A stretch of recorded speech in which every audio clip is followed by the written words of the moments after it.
Hi mga ka-ATM! Ayan, ako nga po pala si Herlyn Hipon Budol at ito na nga.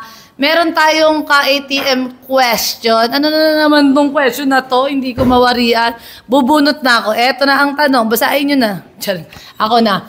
Ano ang pinaka-weird na panganib na naalala mo? Panaginip ba? Kala ko panganib. Hamon na. Eto na nga, ano ang pinaka-weird na panaginip na naalala ko? Siguro yung pinaka-weird na panaginip na naalala ko, yung wait lang, alalahanin ko muna. Sa dami kong naging panaginip, di ba? Dream come true talaga.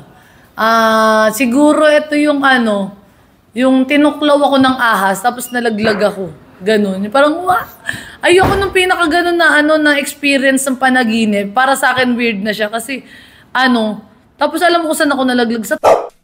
Nasabi ko na eh.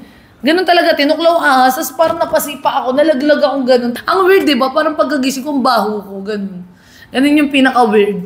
Yun na yun. Yan, mga ka-ATM. Kayo, ano pinaka-weird yung mga napanaginipan? Comment down below.